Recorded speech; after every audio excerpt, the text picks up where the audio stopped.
नमस्कार, जनता पुकार में आपका स्वागत है। कॉम्प्रोमाइज मिशन पर कांग्रेस, नेहरू से राहुल तक देश के हितों से समझौते का नितिन नबीन ने लगाया आरोप। भारतीय जनता पार्टी के राष्ट्रीय अध्यक्ष नितिन नबीन ने नेहरू गांधी परिवार पर तीखा हमला बोलते हुए कॉम्प्रोमाइज मिशन के तहत देश के हितों से समझौता करने के गंभीर आरोप लगाए हैं।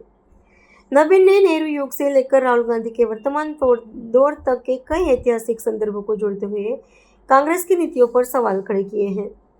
नितिन नबीन ने नेहरू को कार्यकाल का जिक्र किया। पीएमओ विदेशी एजेंसियों के लिए खुली किताब जैसा था। उन्होंने आरोप लगाया कि 1955 में बिना किसी लाभ के तिब्बत में भारत के अधिकारों को चीन को सौंप दिया गया और पंचशील की आड़ में अक्साई चीन पर अवैध कब्जे को स्वीकार कर लिया गया। इतना ही नहीं, भारत की जगह चीन को यूएन सुरक्षा परिषद में स्थायी सदस्यता दिलाने की पैरवी भी नेहरू द्वारा की गई। नितिन नबीन की पूरी बात सुन लीजिए। नेहरू गांधी परिवार के कंप्रोमाइज स्टोरी को मैं आपके सामने रख रहा हूं। किस प्रकार से गांधी परिवार का कंप्रोमाइज मिशन चलता रहा, देश की जनता को कंप्रोमाइज कर हमेशा अपने हितों की रक्षा पर कैसे पूरा नेहरू गांधी परिवार काम किया है, मैं उसकी जानकारी थोड़ा आपसे साझा कर रहा हूं। एक समय था जब नेहरू जी ने खुद कहा था कि 45 करोड़ जनता मेरे लिए लायबिलिटी है। इस एक प्रधानमंत्री के रूप में ये शब्द कितना बड़ा धोखा है देश की जनता के साथ, और उनका किस प्रकार से संबंध रहा विदेशी ताकतों के साथ वो हम सबको ही जानते हैं। और अभी के जो बब्बर शेर बन रहे हैं, राहुल को भी आपने देखा है कि किस प्रकार से विदेशी शक्तियों के कठपुतली बनकर वो काम करते हैं। ये जो पूरा कांग्रेस परिवार का कंप्रोमाइज मिशन रहा है, इसके कुछ अंश आपके सामने रख रहा हूँ। इतिहास गवाह है कि नेहरू जी के सचिवालय CIA और अन्य विदेशी एजेंसियों के लिए किस प्रकार खुली किताब के रूप में था। 1954 में नेहरू ने किस प्रकार से बिना किसी रिवार्ड के तिब्बत में भारत के अधिकार को चीन को सौंप दिया, ये हम सबको जानते हैं। पंचशील की आड़ में किस प्रकार से अक्साई चीन का कब्जा मान लिया गया।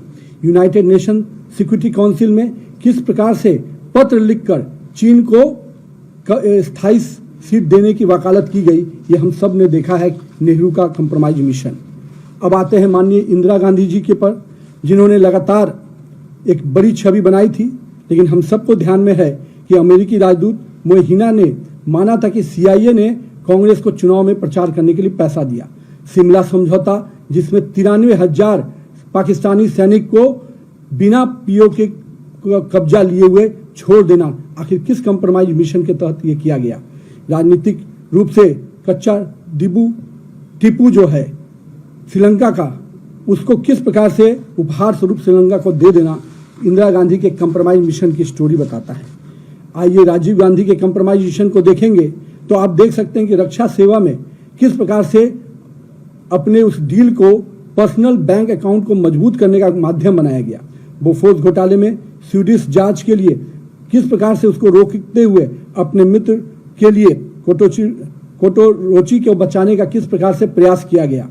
हम लोगों ने देखा कि भोपाल गैस कांड में हजारों भारतीयों के हत्यारे वॉरेन एडरसन को राजकीय विमान से सुरक्षित देश से बाहर करना आखिर इस कंप्रोमाइज मिशन का कहानी को ही न बताता है।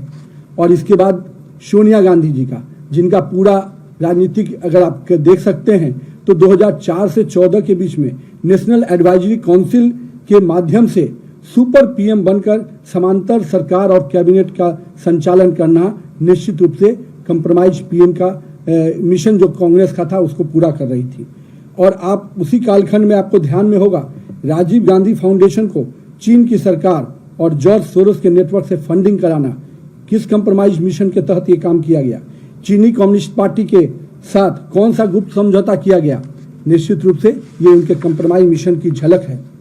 अब आते हैं जो निगेटिव पॉलिटिक्स के पोस्टर बॉय हैं, राहुल गांधी जी 247 से अधिक विदेशी यात्राएं किए, पर उनमें से अधिकांश यात्राओं को सुरक्षा एजेंसियों को उसकी जानकारी नहीं देना आखिर किस कंप्रोमाइज मिशन के तहत हो रहा था।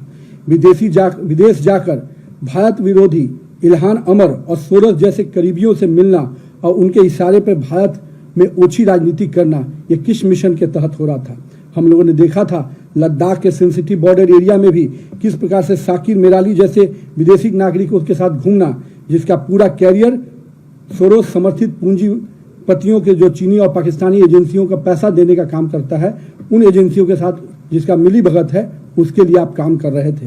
ये दिखता है कि राहुल गांधी की पूरी राजनीति कंप्रोमाइज लीगेसी को ही आगे बढ़ाने वाली रही है, जिसके अंतिम दूत बनकर राहुल गांधी सामने नजर आ रहे हैं। और दूसरी ओर पूरे कांग्रेसियों की जो अराजकतावादी मानसिकता को राहुल गांधी लगातार आगे बढ़ा रहे हैं, वो दिखता है कि राजनीति की जो कंप्रोमाइज एटीट्यूड रहा है उनका, पहले देश की हितों को कंप्रोमाइज करना, देश की राजनीतिक दिशाओं को कंप्रोमाइज करना, और मैं तो कहता हूं कि बड़े पैमाने पे जो युवाओं का एक सकारात्मक सोच आगे बढ़ने की बात आती है, जो देश आज सबसे बड़ी युवा आबादी के साथ खड़ा है, उस युवाओं को भी गलत रास्ते पे भटकाने का काम कोई कर रहा है। तो ये सोनिया, राहुल और जो कंप्रोमाइज मिशन के तहत चल रहा है भारत के लिए, वो निश्चित रूप से हम सबको सचेत होने की बात है। और मैं तो मानता हूं कि भारत की जनता इनके कंप्रोमाइज मिशन को समझ चुकी है।